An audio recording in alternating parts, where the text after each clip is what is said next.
bacon. My army, my throne. About that.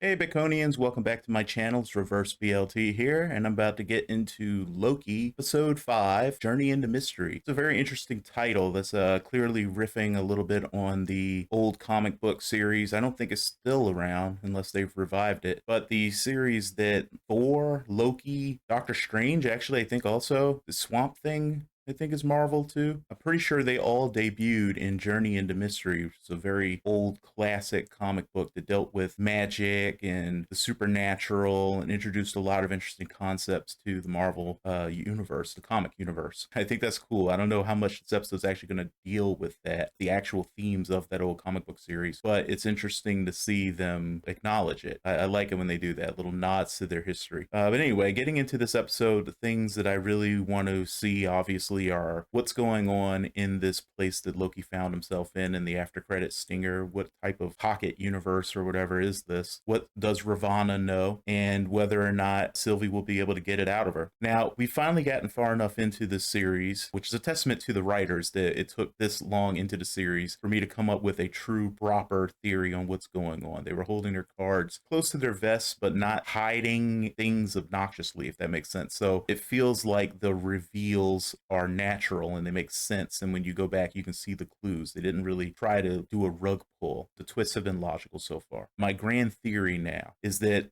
obviously with Ravonna in the show having her history with Kang that she has, we know that Kang's going to be involved somehow, but Marvel likes to remix plot lines from the comic books, so I don't think Kang is going to be involved directly as Kang, or at least the version that is the Conqueror. I think whoever is really behind the TVA is going to be Immortus, which is a future version of Kang. He's basically the end result of Kang. He, if I remember right, was created by the TVA to make sure that everything the TVA was doing worked right. Like basically he was there to ensure the TVA's existence and to stop any threats that were too big, I guess, for the Minutemen to take care of. It would be really neat little remix to have this version basically be Immortus came about and then created the TVA and then started using them. I'm not sure if that's where it's going, though, because I think that if Immortus was in charge, that Ravonna... Well, actually, let me think about that, because I'm not 100% sure about Immortus's relationship to Ravonna. Obviously, Ravonna is related to Kang, and it gets all timey-wimey because Kang becomes Immortus, so you would think that if Kang was in love with Ravonna, then Immortus has to be in love with Ravonna too. But that's not necessarily the way things work, because one of the big things that happens between the different places of Kang on his timeline is that each new sort of progression of the character kind of tends to try to manipulate the previous versions. Like the youngest version of Kang basically doesn't want to become Kang. He's actually a hero who's in the Young Avengers, so it'll be interesting to see if they introduce him. Kang, like main life portion Kang, I guess you could call it, hates Immortus, and Immortus hates him, even though they're the same being. And so Kang is trying to prevent whatever turns him into Immortus, and Immortus is trying to ensure that Kang becomes himself and possibly even destroy the Kang version of himself. It gets very weird when you're dealing with timelines. So yeah, I think basically the big reveal ultimately will be that Immortus is somehow behind this, and the question then becomes, is Ravonna, well, I'm assuming actually that Ravonna is a variant of the princess that Kang falls in love with, and maybe this is somehow a way that Immortus either is exacting revenge on Kang. Maybe the TVA really is actually a group of space lizards that use sort of like life model decoys operated by remote or something to run everything, and they're trying to get revenge on Kang by having Ravonna be basically an integral part of the agency that Kang hates, because Kang hates the TVA as like his mortal enemy, them and, you know, the Fantastic Four and the Avengers. Yeah, so I'm definitely curious to see where this is going, and I'm not going to really ramble on too much further because there's not really a whole bunch more to say. We all know what we're waiting to see here, so let's just get right into it. I'm trying to protect you. Friendship like ours is not common. You know where I go if I could go anywhere, wherever it is I'm really from. This made me so sad. Prune him. I have to tell you something. That was such a shocking moment. Everything. I didn't even notice Crocodile Loki the first time around, but that's so great. Well, that's a fun camera angle. Oh, someone's flexing.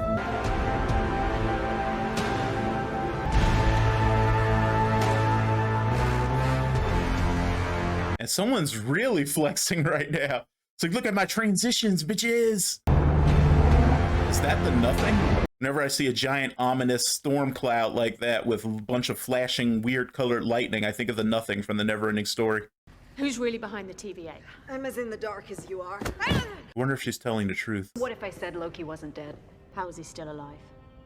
And how will saving him get us closer to who's really behind the TVA? How did this transition happen? I'm telling you this willingly. Like, why? Because I want to know how did who's they at the get top here? of this. I want to know who lied to me. The branch timeline isn't reset. It's transferred. To where? End of the universe? Avoid at the end of time. The ultimate apocalypse. I can help you if you trust me. That's a big ask, Ravonna. We're in a shark tank. Goliath is the shark. Oh, there's no such thing as an alligator tank. Besides, it's a better metaphor. He's overly sensitive like the rest of us. You're telling me that thing's a Loki too? Oh, yes. Okay, fine. Willing to accept that. Why are there so many of you? Because Loki survived. That's just what we do. Yeah, Loki said it himself. You let a child command you? You'll do well to respect the boy. This is his kingdom. Right.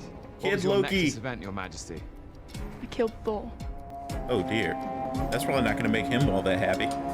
Though it is going to make him jealous at the same time. THANOS copter! Holy shit! Oh, I can't believe they fucking did it! It's the goddamn THANOS copter.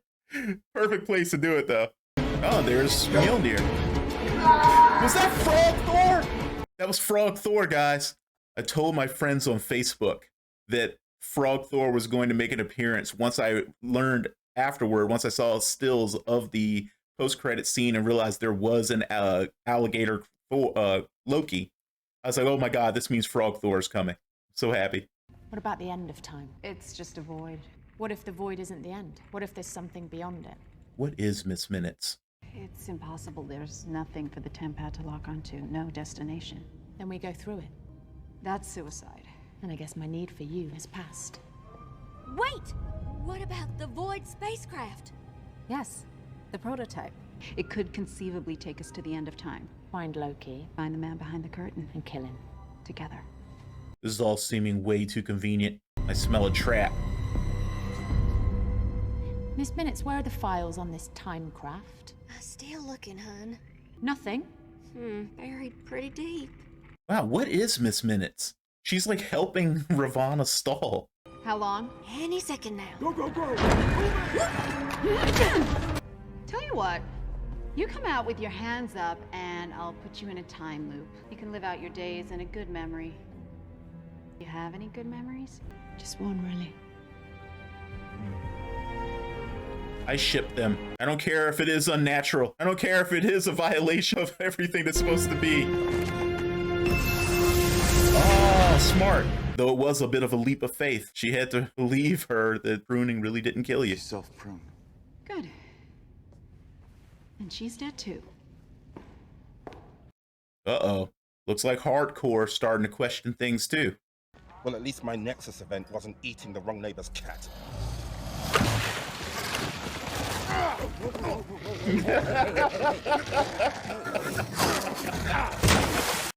Oh my god. Alligator Loki is the best. I cast a projection of myself, so real, even the mad Titan believed it. Then hid as inanimate debris. I simply drifted in space, thought about the universe and my place in it, and it occurred to me that everywhere I went, only pain followed. So I removed myself from the equation, landed on a remote planet and stayed there in isolation for a long, long time. So that's why he got pruned. He refused to fulfill his role. It's interesting. So he's kind of halfway between this Loki and the comic book Loki. He's still basically a space god, but he prefers sorcery to blades. Have any of you met a woman variant of us? Sounds terrifying. Oh, she is. But that's kind of what's great about her. She's not trying to take over the TVA. She's trying to take it down. And she needs me. I'm gonna kill Goliath. And I could use all the help I can get. I guess that's alligator for ha ha ha. These Lokis have had their spirits broken.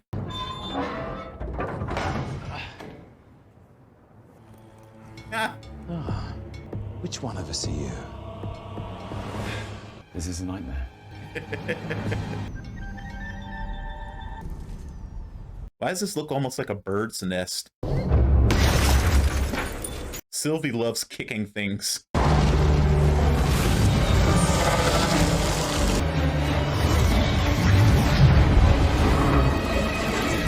Oh wow, she was able to partially enchant it. So I guess it is a living thing. Oh my god, why does this look familiar? Why do I know this? Can you shut the door? We still got a little bit Yay! of a situation. The Sphinx. I wonder if that's a nod to Kang's role as Rama Tut. Apologies, my liege.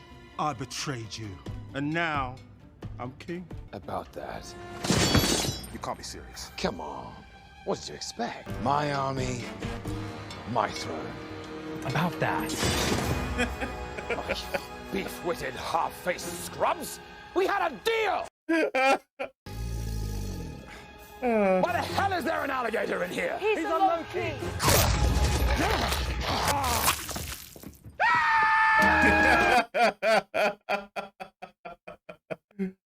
Comedy of errors. I love that every variant of Loki except our Loki can't help but betray even himself. I did what I had to do. Yeah, so did I. You hunted me like a dog. Sorry about that. It's like I tried to explain to my mom when we were watching The Expanse.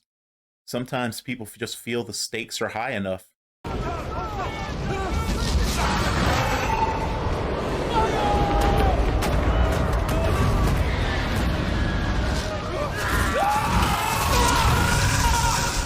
Was that a riff on the Philadelphia experiment? So, urban legend, I guess you could say, about a ship that the US government supposedly tested teleportation technology on, and it teleported the ship for a couple of minutes or whatever. Then when it returned, the entire crew was fused with it, or half the crew, and the other half were missing.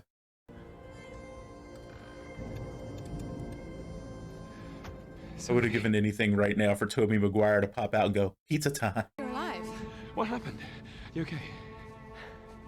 Mobius. How did you...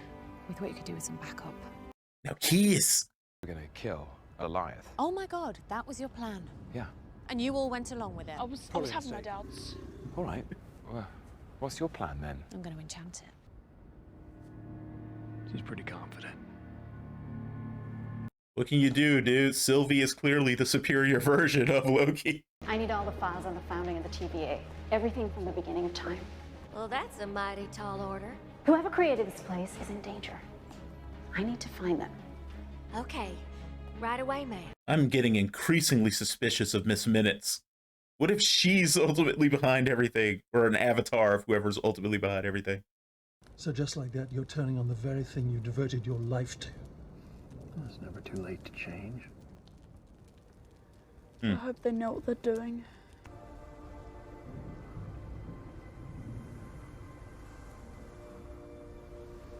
It's cold. Folks, find yourself someone who looks at you the way Loki just looked at Sylvie. So, Mobius and his theory Oh, about right, about my Nexus event. total rubbish, right? Absolutely, of course. I mean, I don't mean that it wasn't, a nice moment. no, it was great. It was really nice. It was great. It just sounds like another TVA lie. 100%. Oh, come on, you two. Just admit it. Sometimes that could be the hardest thing to do, is admit that you love somebody. I don't have friends. I don't have anyone.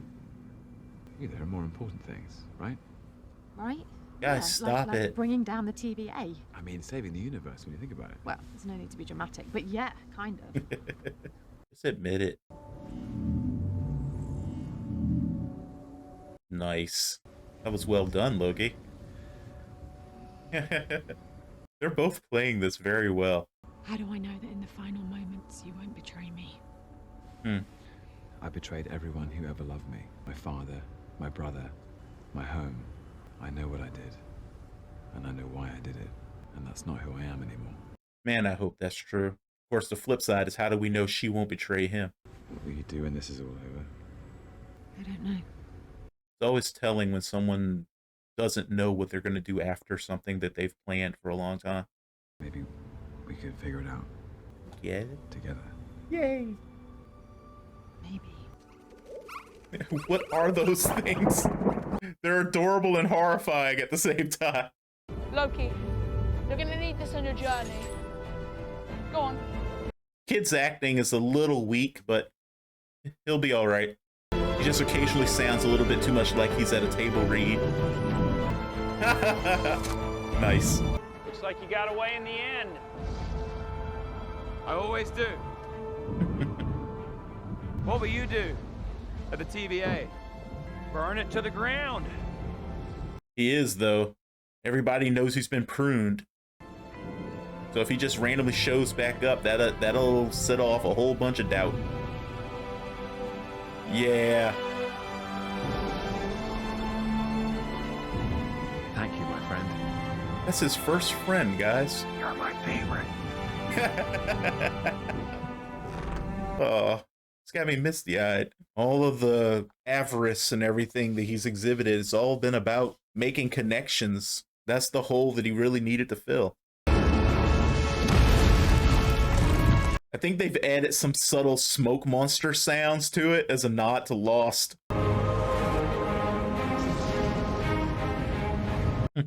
That's interesting that he stood behind her. Kiss! Kiss! There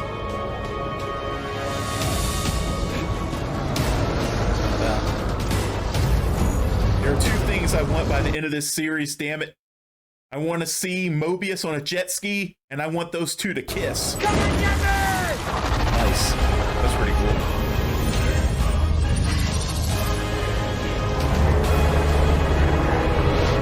Just realized she's the greater threat. Keep doing what you were doing, blowy hands and stuff. Ah, I figured old man Loki was looking for a redemption moment.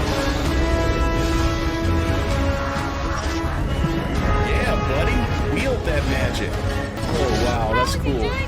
I think we're stronger than we realize. Yeah, it's funny, you know, he's a lot more powerful than them because he is closer to the original comic book version. But comic book Loki would be able to do a lot more than this. They can wield a shit ton of magic. What are you doing? We're gonna enchant it! I don't know how. You do! Because we're the same! I wonder if they can do a long distance enchantment.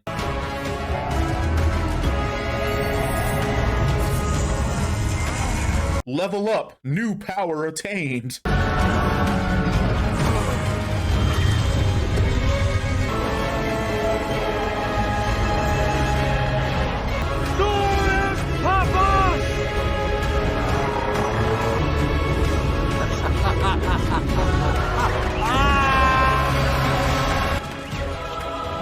Old Loki went out like a G.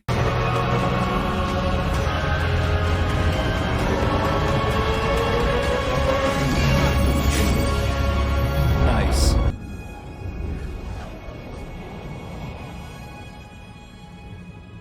Why does that look like a lighthouse? Ultimate plot twist, guys. It's just going to be the end of Lost.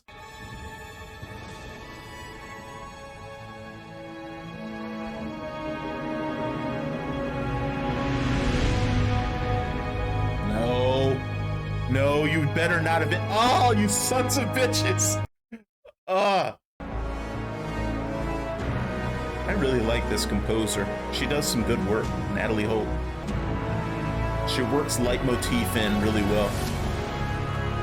The Infinity Stones as paperweights. Oh. No post-credits this time. That's surprising. Guess they're just trying to keep us guessing. So that was Loki, episode 5, Journey into Mystery. I like the title. I thought it definitely tied into what happened in the episode, and that we got to see a lot of crazy, almost what if level things, which gets kind of to the heart of what Journey into Mystery was about, showing us a whole bunch of fantastical things that you wouldn't normally see in superhero comics. And I really appreciated that. It was a lot of fun seeing all the variant Lokis that we got to see in this episode. Alligator Loki, even though he didn't have it, that couldn't say anything that we could understand, was weirdly a lot of fun. I think that's hilarious. It's almost like an inanimate object or something. The humor value of that, you know, seeing something like that, you know, an animal basically running around being pretty obviously a Loki. You know, once you got past the fact that it's an alligator. I thought that was great. Kid Loki was, you know, his acting was a little hit or miss. There were some moments where he did really well and some moments where he sounded a bit flat, like he was doing a table read. But all in all, I liked him. He had good charisma. It'll be fun to see what he does in the future. I'm gonna have to look him up and see who he is so I can follow his career as it grows. The chemistry between Owen Wilson, Sophia DiMartino, and Tom Hiddleston remains very strong, so it was fun watching them interact with each other. Got a little misty-eyed when Loki and Mobius said goodbye to each other. Really nice that Loki finally has a friend out there somewhere, like an actual friend. It was funny and cheeky how he was like, "You're my favorite" to Sylvie. But let's really get into the meat of this going forward. Obviously, the biggest thing that happened in the episode was them managing to enchant the giant beast cloud monster thing. I'm gonna say the smoke monster's big brother, and open what appears to be a portal into a fantastic realm, but a fantastic realm with a lot of mundane elements, which is interesting. It does not look specifically like anything I recognize, but at the same time, looking at it, it does look like something, and I'm trying to understand it. I think it's might be a riff on an old comic book cover, like maybe a Doctor Strange comic book cover. That's where my brain is taking me. I don't know if that's accurate, but it looks like a castle, or I don't know, maybe like a big Edwardian manor or something somewhere. And it looks like it's actually got like a sort of idyllic countryside fronting onto a large body of water in the background, but then leading up to this sort of chaos storm or weird multicolored planet or something. I have no idea what that is, but it's a very interesting image. One part of my brain going into crackpot land is also saying that it kind of reminds me of Xavier's estate in the X-Men. That would be insane, and I think we would all lose our collective shit if it turns out somehow to be that. But I don't know. I have no idea where this is going. I mean, hell, this could even be Mount Wundagore or something for all I know.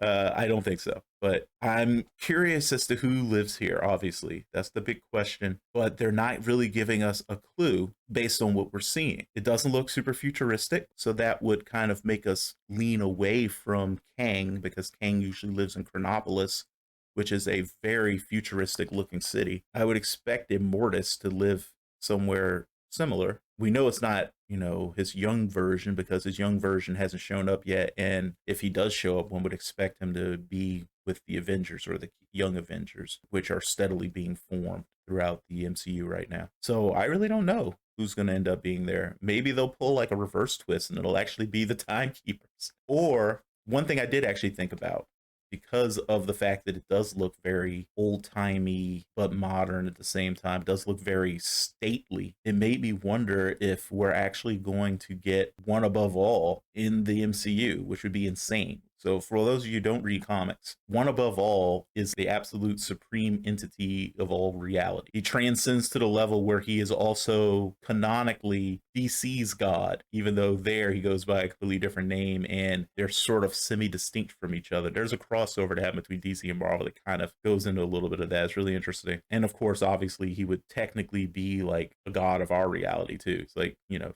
ultimate god, big G god, as people would say. I definitely want to know what they're going to see here. I like the fact that, like, obviously the green is coming from the enchantment, but it does lend very well to the whole idea of a callback to the Wizard of Oz, and we're finally going to get to see the man behind the curtain. It was interesting to see that Ravonna definitely does not know what's going on. and that her motivation is to both find out what is going on, but also to keep the TVA from falling down around her. So she's still very much a true believer, it seems, in the mission of the TVA. But I think maybe she's afraid that she's serving bad masters, and she just wants to get the reassurance of knowing that her whole existence has, as she knows it anyway, hasn't just been one big lie. I think she's holding on to that for all she's got. It's going to be really interesting to see what happens at the TVA when Owen Wilson's character Mobius shows up after everyone knows he was pruned. That's going to send huge shockwaves through the whole organization. Might even affect Ravonna, though of course she does know that pruned people don't